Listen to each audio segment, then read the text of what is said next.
Formic अम्ल बनाने की प्रयोग विधि का सचित्र वर्णन। ठीक है, ये हमारा फॉर्मिक अम्ल साधारण नाम। रासायनिक सूत्र HCOOH, इसका रासायनिक सूत्र होता है। IUPAC ना मेथनोइक अम्ल होता है और ये इसकी संरचना होती है। ठीक है, प्रयोगशाला विधि। प्रयोगशाला में फॉर्मिक अम्ल, ऑक्जेलिक अम्ल तथा निर्जल ग्लिसरॉल के मिश्रण को 100 से 110 डिग्री सेंटीग्रेड पर गर्म करके बनाया जाता है। यह अभिक्रिया निम्न पदों में होती है। निम्न पदों में होती है। ठीक है, यह प्रक्रिया 3 पदों में होती है। ये हमारा ग्लिसरॉल है, ये हमारा ऑक्जेलिक अम्ल है। ठीक है, ये ऑक्जेलिक अम्ल, इसको हमने उल्टा करके लिख दिया समझाने के लिए। इसको हम ब्रैकेट में बंद कर लेते हैं, ये हमारा H2O बन जाता है। बाकी हमारा CH2OH, CHOH और CH2OC into COH glycerol mono oxalate प्राप्त होता है। अब इस ग्लिसरॉल मोनो ऑक्जेलेट को पुनः गर्म करते हैं तो हमें ग्लिसरॉल मोनोफॉर्मेट प्लस कार्बन डाइऑक्साइड बनती है, प्राप्त होती है। ठीक है, अब इसको इसको ग्लिसरॉल मोनो ऑक्जेलेट की पुनः क्रिया कराते हैं, जल अपघटन कराते हैं, जल अपघटन कराते हैं। इसको HCHO या H2O है, ये हमारा H2O है। इसको हमने इस प्रकार तोड़ कर लिख दिया तो ये इस प्रकार हो जाता है। तो ये हमें ग्लिसरॉल प्लस फॉर्मिक अम्ल प्राप्त होता है।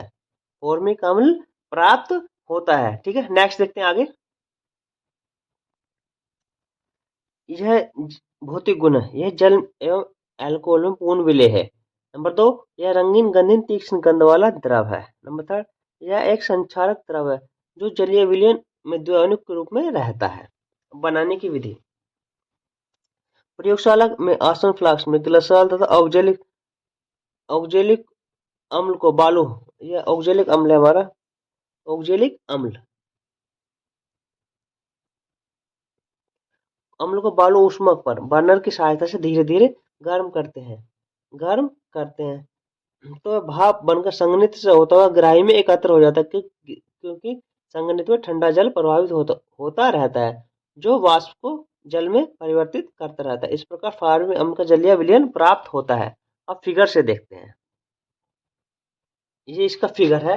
ये क्या है, ये हमारा ग्लिसरॉल प्लस ऑक्जेलिक अम्ल है। इसको बालू ऊष्मक पर बर्नर की सहायता से गर्म करते हैं। गर्म करते हैं, ये हमारा थर्मामीटर लगा हुआ है, थर्मामीटर लगा हुआ है। जब इसको गर्म करते हैं तो ये हमारा संघनित्र है, संघनित्र से ठंडा जल प्रभावित होता है तो इसकी वाष्प संघनित्र से होती हुई, संघनित्र में वाष्प आती है तो इसको जल के रूप में परिवर्तित हो जाती है और ये इस प्रकार हमें हमारे ग्राही में एकत्र होता रहता है, क्योंकि जो वाष्प है वो संघनित्र में ठंडा जल प्रभावित होता रहता है, उसको जल में परिवर्तित करता रहता है या बदलता रहता है।